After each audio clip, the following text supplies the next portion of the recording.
And we're back with KMMA. I'm Andy O. I'm Khalil Deal. And we're going to be bringing you our predictions and breakdowns for Fight Night number 105 coming up on Saturday. We're going to start the card off, the main portion here, with Torres Finney against Robert Valentin. Then we're getting Brad Tavares against Gerald Mearshart, followed by Kennedy Nchukwu against Martin Budai. Then it's Cordovius Romeos against Chang Ho Lee. For the co-main event, it's Pat Sabatini against Joe Brito, and then main eventing is Josh Emmett against Lerone Murphy. So, real deal. Have you given a lot of thought to Torres Finney here against Robert Valentin? All right, man. So yeah, this fight here, the first fight of the main card here, I definitely was looking at both of these guys, and yeah, I definitely like what I'm seeing from Tori Finney here, the Punisher. I knew it. Now, Robert Valentin, Rob Zilla, they call him here. He's going to be the taller guy at 6'2". Tori Finney is going to be much shorter at 5'7". That's a 6-inch height advantage there for Valentin, so that is something to consider there. But what's funny is that he's only going to have a 1.5-inch reach advantage. With all that height, Tori Finney's got long ass arms, and Valentin's got shorter arms. So it's funny how, even though he's so tall, his reach is not that much greater. Looking at Valentin, the guy fought in the lower promotions, and got a couple of submissions there, a knockout. But when he fought in the UFC for his UFC debut, he got knocked out by ground and pound against Ryan Loder. So that was not a very good look at all. And what's funny is that the fact that he lost by ground and pound is exactly how Tori Finney won his last fight in the Dana White's Contender Series against Abdullah Errami. He won by ground and pound knockout the same exact way. So just something to think about there. But yeah, getting into this, man, Tori Finney, man, this guy's got like everything that it takes to become a star in the UFC, man. This guy is really, really good at wrestling. He's a bona fide wrestler. He brings a mixture of speed, power, athleticism in the cage. He's got very, very good offensive style of grappling and striking. And he really wants to be successful. His explosive coming forward attack, that's the kind of fighter he is. He comes forward at you, he attacks at you, very explosive. He gets relentless pressure, and he's got devastating power. He's got crazy overhand punches and hooks, and his jab can really hurt you. He's obviously a physical specimen. When you see this guy, he is absolutely huge. Like, the guy is built like a tank. And when he comes at you, it's pretty scary, man. So Valentin is going to have a very hard time seeing this guy coming after him at full speed and taking him down, because that's his game. He's going to take him down and use that ground and pound to get him on the ground and try to beat the shit out of him. Valentin is okay. He's got 3 knockouts, 6 subs. He does have a decent submission game, but he's not tested or proven, really. I don't really think that he's that great. He didn't impress me at all in the first fight in the UFC. Did not impress me at all there. So I'm going to take Tori Finney to get the win here. I think he's going to win by knockout, ground and pound, or win a decision here. How about you, Andio? Here, I gotta go with the dog here in Robert Valentin. I say there's a reason he's in the UFC here, despite that weird loss he had that you were mentioning before. Who is it against there? The wrestler guy. Against Ryan Loder. It was a lot better than I thought, actually. I think Robert Valentin goes out there to hurt you. He has tricky BJJ, which unfortunately may have to help him out in this fight if he winds up on the bottom of Torres Finney, because there's a good chance of that happening.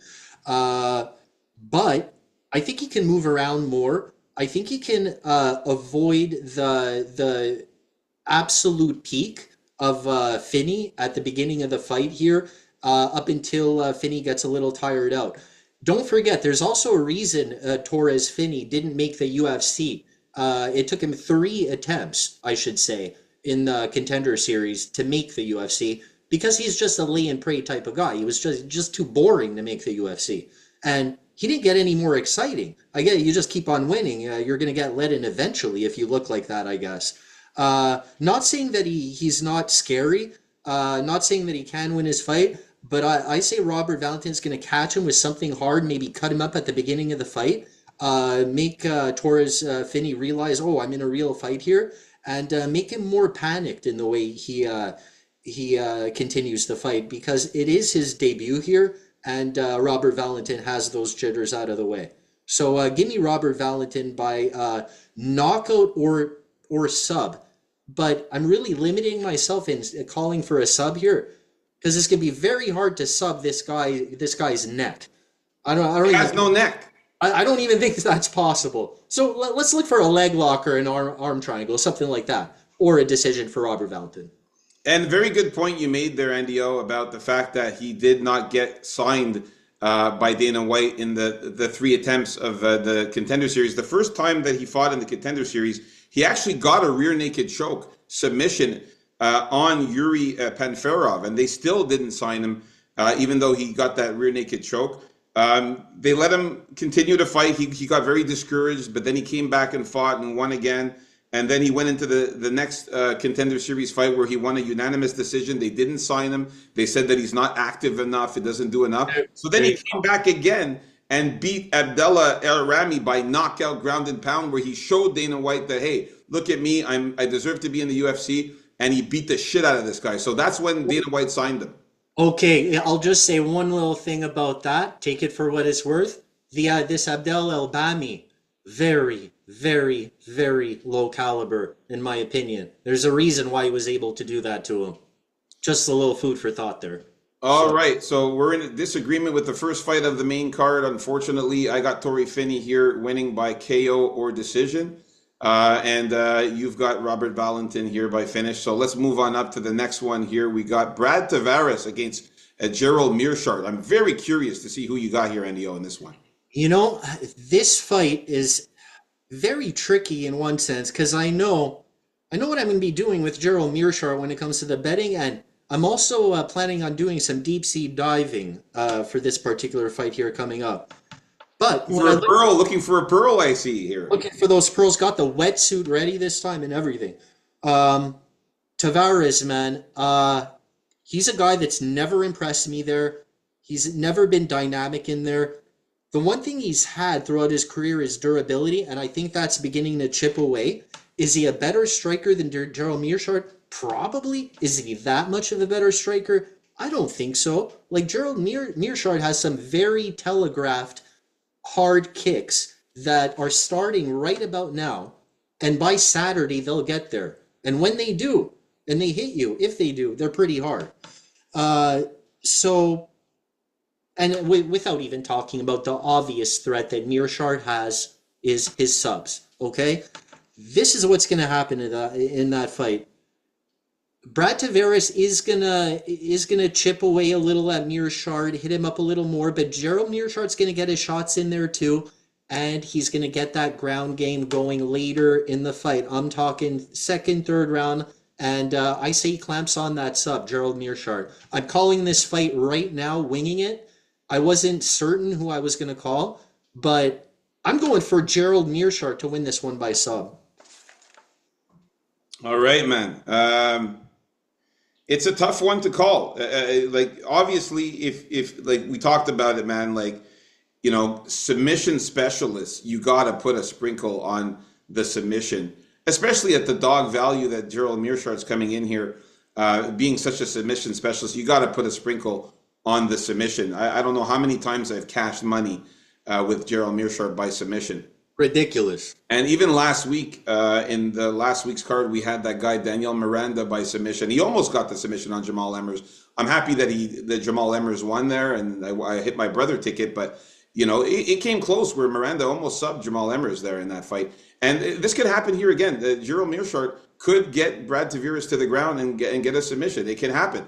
The thing, though, is Brad Tavares is going to be a much stronger fighter than Gerald Meerschaert, and his takedown defense is actually pretty good for Brad Tavares. He rarely gets taken down. He's never been submitted in his entire career, so that's something to look out for. He's never been submitted. He's been knocked out 5 times, lost 5 decisions in his 10 losses, but never been submitted. Also, Brad Tavares also has a couple of submissions of his own. He does have knockout power, and the guy can definitely fend takedowns. He's very good on the feet. Both of these guys are 37 years old. I see Meerschaert has the height advantage here a little bit. He's going to be a couple inches taller. But, you know, it's a tough one to call. I'm going to pick Brad Tavares reluctantly here, not with much confidence. I'm going to pick Brad Tavares to win by knockout or decision. I think that he might be able to clip Gerald Meerschaert. We've seen Meerschaert get knocked out 4 times in his career. He's been rocked several times. He gets rocked a lot in his fights. Brad Tavares, if he lands him with something hard there, he can put his lights out. The power that Brad Tavares has is pretty really good. And I can see Brad Tavares knocking out Gerald Meerschaert or winning a decision by not letting himself get taken down. Now, if Meerschaert doesn't get the takedown and doesn't get that submission, then what?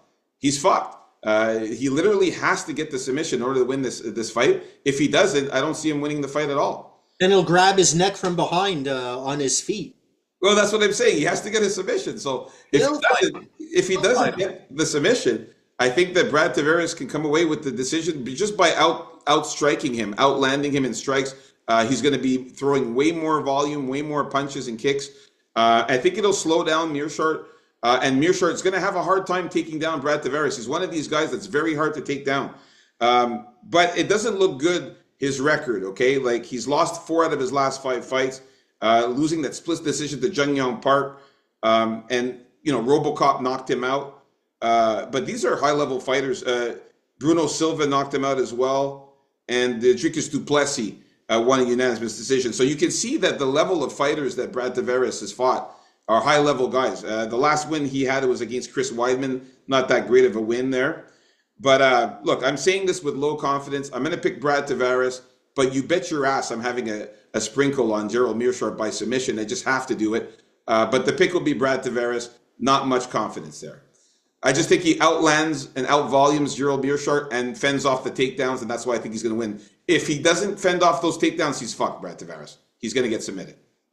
All right, so we're in disagreement with this fight, unfortunately. We'll see if I change my mind on Friday with more research. All right, so let's get to the next one. We got Kennedy Nzechukwu against Martin Budai. For this one here, is it my turn? Yeah, it's my turn, right? Yeah, it's my turn. For this one here, I got to go with Kennedy Nzechukwu, man. He's moving up, finally, he's moving up to the heavyweight division, which I think was long overdue. Nzechukwu was having a hard time cutting weight going into the light heavy. Now that he's in the heavyweight, much better division for him.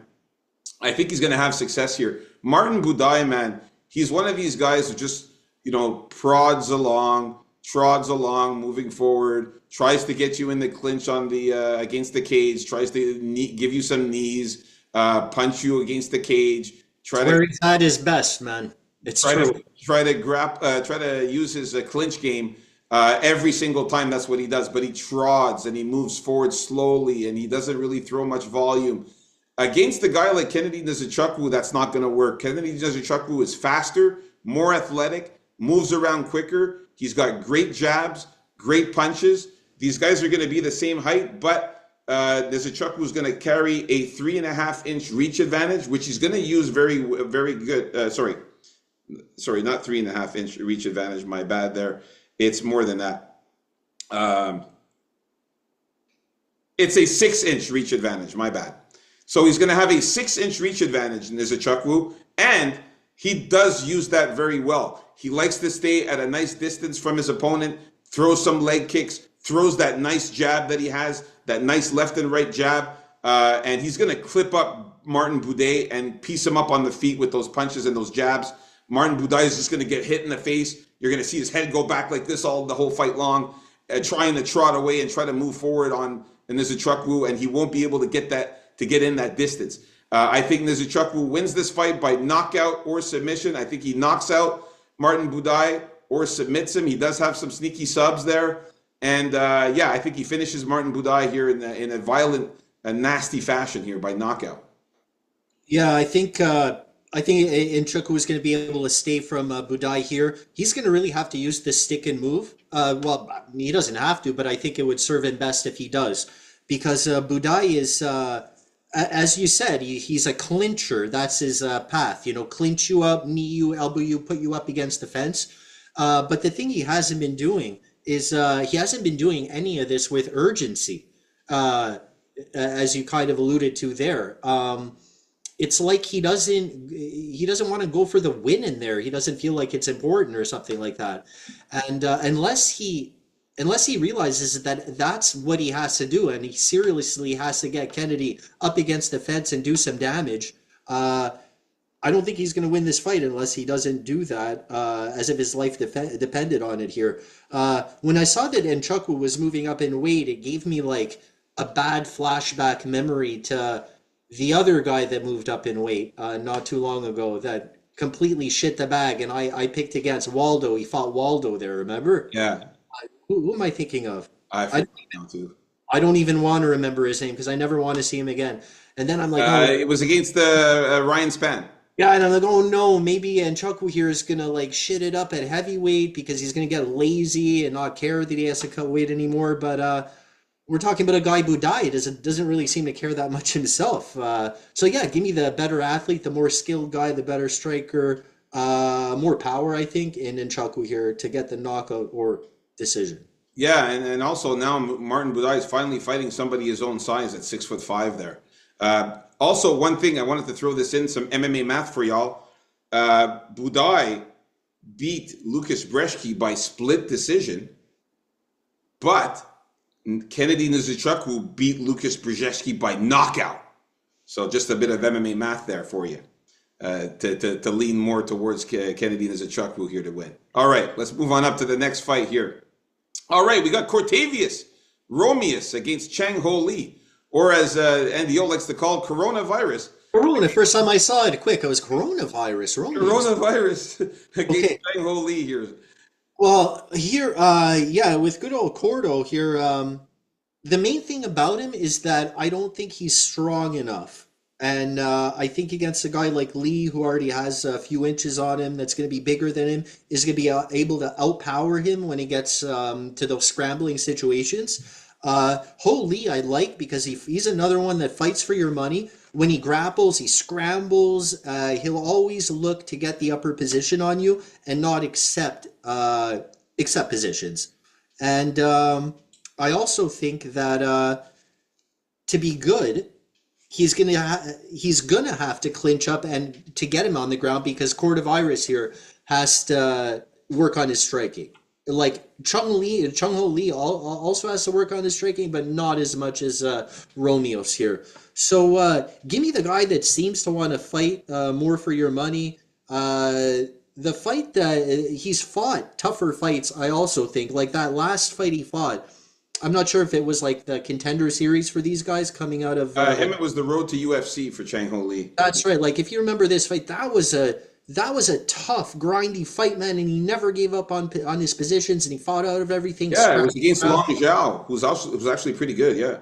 So and plus, man, with Romeus here not being quite strong enough to even fight himself out of those positions, and to lose the battle of strength there, I think it's gonna be too much. So give me a Chang Ho Lee here. I think it's gonna be a good fight. By these fights here, give me by knockout or decision. Yeah, man, you're gonna be surprised. I'm actually going for Chang Ho Lee here. Cortavius Romeus really disappointed me, man. He's all look, no power. The guy looks phenomenal. He's an absolutely a physical specimen, as you can see in this picture. He's ripped to the gills. He's juiced up. He's a bodybuilder physique here, but he's just not showing it in his fighting in MMA. We'll get back to him in a second. I want to talk about Chang Ho Lee here. Chang Ho Lee did look really good in his last fight in the UFC in his debut against Long Zhao, where he won that split decision. I thought he won unanimously, but they made it a split decision. I thought he clearly won. He did a lot more there. He was grappling more, got more takedowns, and I thought he did much better. Now, since 2017, Chang Ho Lee, this guy has compiled a 9-1 record, and he hasn't just been winning; he's been doing it decisively. He's actually most of his wins, 5 out of the 9 came by knockout, and he's got some really good ground and pound, brutal ground and pound game when he gets his opponent to the mat. He also has a really good key lock submission. If he does get the fight to the ground, he has submissions. The key lock is his specific type of submission. He likes to call himself the South Korean Khabib Nurmagomedov. He likes to call himself because he does well in the cage and he likes the grappling and chain wrestling. That was this guy. Yeah, that's this guy. Okay, yeah, I remember that. I said it before. I don't see it, but good for him. Yeah, I mean he is looking up to a good guy, a good fighter in Khabib. So that's good to see. We know that that's what he's going to do when he gets out there. He's going to take you down. He's going to keep you to the ground, and he's going to use his ground and pound and submission skills. Now, Cortavius really disappointed me in the UFC debut against Gaston Bolanos. I thought that he didn't look good out there. I thought that he looked lackadaisical. He wasn't really throwing much. He didn't really fight hard enough, I found. He did try to get him down, but he didn't lash in those submissions properly. He got a chance to get on Bolanos' back a couple of times, tried to get that rear naked choke, but he wouldn't let it go. He wouldn't let go of the submission when he didn't have it. He should have just let go, got back on top and ground and pound. Instead of that, he kept trying to get that sub, which in reverse, Bolanos ended up getting out of it, reversed him, actually got on top of him. It was a crazy fight, but nonetheless, Bolanos ended up winning by unanimous decision. And he just hasn't been looking good, even when in the Dana White's Contender Series, he got knocked out by Ramon Tavares. So, he's not looking that good. He's all look, no bite, all bark, but no bite. You know what I mean? Like, he looks amazing, but just doesn't get it done. I have to see more from this guy. I got to see him. If he beats Chang Ho Lee in impressive fashion, I'll be back on the bandwagon here for Cortavius. But after what he did last time I saw him fight, I got really pissed off. And the fact that Chang Ho Lee is going to have a 4-inch height advantage there, and also have a 1-inch reach advantage, I think Chang Ho Lee is going to get the win here. I think he's going to do more, and he's going to get this guy on the ground. Not to mention he's got knockout power, Chang Ho Lee, so he's going to land some very good strikes on Cortavius. He could even possibly knock out Cortavius. He's been knocked out already, like I just mentioned, against Ramon Tavares. So I wouldn't be surprised if Chang Ho Lee knocks him out. But again, if he takes him down, I don't really think Cortavius's ground game is that great. So we'll see how it turns out. But me and you in agreement with Chang Ho Lee. I got Chang Ho Lee winning by KO or decision. All right, so let's move on up to the next fight here. We got Joanderson Brito against Pat Sabatini. It's my turn. For this one here, I'm going with Joanderson Brito, man. Pat Sabatini's good. I like his wrestling. I like his submission skills. But he's not a dog, and he gets rocked very easily when he gets hit clean. I could see Joanderson Brito landing something powerful and rocking Pat Sabatini, either knocking him out or knocking him down, Brito getting on top and punching him, and then the ref stops it as a TKO, or knocking him down and Joanderson Brito jumps on his back and submits him or does some kind of a submission. I could see that happening. I think Brito is just more of a dog. He's the better fighter. He's got good gas tank. He's very well-rounded. He's got very good striking. He's a much better boxer and puncher than Sabatini. He's a much more powerful striker than Sabatini. Sabatini literally has to get the submission or he's done. That's another thing for the betting. Maybe a submission or decision prop for Pat Sabatini could be interesting for value. But I'm going with Joanderson Brito to get the KO or submission finish here on Pat Sabatini. He's just too good, man. He's just too amazing. Yeah, so here, Pat Sabatini, he has the good wrestling working for him. He looks for those takedowns. He tries to drag down the guy, and he's active in looking for those subs. And here he's against a vicious Joanderson Brito, man. I can see Joanderson Brito kind of trapping some part of Sabatini when Sabatini's trying to go in for a takedown, and they wind up in a position where Brito latches on a sub of his own, or ends up knocking him out in one of those explosions of offense we see from Brito. But you see, Brito can't be lackadaisical, especially if he gets taken down or anywhere on the ground there, and just wait for something to happen because Pat Sabatini will be fishing for something, and he is good at those subs. But in the end, yeah, give me more the dog, more the vicious guy, and the guy that's Brito. Yeah, man, the Chuto box, man. You know, this guy is, he's relentless with everything he does. You know what I mean? So even Brito, he never fights lazy. He goes out there to kill. You know, so definitely love him there for a KO submission. So we're in agreement with this one. Let's move on up to the last fight, the main event of the evening, guys. If you haven't already, please like and subscribe. Smash the submission, the submission. Subscribe. Submit the subscribe button. There you go. All right, what do you got here, Andio, in this one? All right, so yeah, man, I've been picking Lerone the Miracle Murphy. Although it does say the Iceman, I just saw this now. I have no idea why it says that, but I'm Maybe gonna he changed his name. He might have changed his nickname there. well, I'm still gonna stick with the Miracle because he Yeah. is a miracle and the shit he's been through, almost dying and getting shot and all that. Yeah, so Josh Emmett, man, we haven't seen him in a while. It's wow, how long has it been for Josh Emmett since we've seen him? If you can look that up Yeah, quickly. it's been a year and 3 months he hasn't been Three fighting. months, yeah. Been a spell for Josh Emmett here. Josh Emmett, good takedown defense. When he gets in that groove, he finds a home for that powerful man knockout shot. He seems to get a knockdown in every one of his fights. I don't even think that's going to stop here. I think he may even knock down Lerone Murphy at some point in this fight, but I don't think it's going to be enough because I am still sticking with the miracle here, as I have done since I've heard of him. I never picked against him, and that's not going to stop here. I'm not going to get off the bandwagon, and I think Murphy's very smart in there. He can blend in the takedowns in the ground game a lot better than Josh Emmett can. He has some power of his own. He can grind. If those out there thought, he's not a grinder, he doesn't have that heart, I think he's proven that he does. He's also proven that he can go all 5 rounds now, so that's not a problem anymore. And he's smart defensively, man. He never gets into these positions that are going to really mess him up, whether it's in the grappling or the striking. And that doesn't make him a boring guy. So yeah, I like Josh Emmett, but I don't think he has enough tools to defeat the miracle here. So give me Murphy by sub or decision. Yeah, sub or decision. All right, so for this one here, I got to go with Lerone Murphy as well, man. Josh Emmett's getting up there in age, man. I like Josh Emmett. Okay, the thing is though, if you would have, if you would have been 10 years younger, even maybe 7 or 8 years younger, like 32, 33, the same age as Lerone Murphy, I would probably go with Josh Emmett. Um, and also another disadvantage is that he's going to be so much shorter now than Lerone Murphy at 5'10". It's a 4-inch height advantage for Lerone Murphy. Not to mention a 3.5-inch reach advantage for Lerone Murphy. This is not really boding well for Josh Emmett because this is a fight where it's going to be pretty much striker versus striker here. And this is the kind of fight that Lerone Murphy loves. He doesn't have to worry about takedowns. He doesn't have to worry about Josh Emmett trying to submit him or get him to the ground. This fight is going to primarily stay on the feet.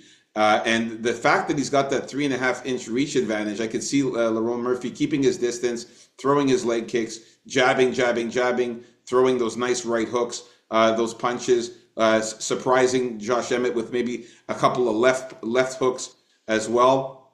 He's got knockout power, Lerone Murphy. He's got 7 knockouts out of his 15 wins, and the rest of the wins are by decision. So we can see here that he does get a lot of volume in his striking. His boxing is very good. Now, Josh Emmett's good as well and has knockout power as well. But I just don't see him having an easy time trying to get the chin of a guy who's 4 inches taller than him and also who's going to be keeping a good distance from Josh Emmett so that Josh Emmett can't really get in there and land those hard punches that he wants to land. I like Lerone Murphy in this one to piece up Josh Emmett on the feet, just have better boxing skills, throw more punches landed, more significant strikes landed, and I like him winning by knockout or a decision here against Josh Emmett. So we're in agreement with that one as well. How many did we disagree on in the main card here? One. Only No, one, eh? two. I had Torrey Finney. You had Valentine? Yeah. And I had Brad Tavares and Mearshart. The Brad Tavares and Mearshart one, I'm on the fence. That could switch by Friday. But other than that, we're in agreement with all the other fights, so that's good. So Well, let's put it this way. I know what I'm doing with Mearshart as far as betting goes, and I don't even really have a place for Tavares. But I think Mearshart can pull this one off. So maybe I'll switch my pick too, but we know what we're doing when it comes to good old Mearshart. yeah, I mean, everybody and their dog should be smashing that submission prop bet on Saturday. I mean, you got to put a submission on put the bet on submission, Gerald Mearshart by submission. You have to do it. You got to be insane if you don't do it. But I think Brad Tavares could pull it off. You know, I'm not confident in it. But anyways, guys, leave some comments, man. It's good for the algorithm. Let us know who you guys like. Let us know who you guys are picking. If you like the videos, let us know. You know, you can put anything in the comments, a W, just to say that, you know, just to show us that you know, you're trying to support us. And There's 7 W's. hit that like button as well, and subscribe. So thank you guys. I can't wait to talk about the our final predictions and thoughts and face-offs on Friday and the official bets. Let's get it this week. We killed it last week. I want to continue that again this week. Let's go. I can't wait for the shows already. All right. KA MMA. Peace out, folks.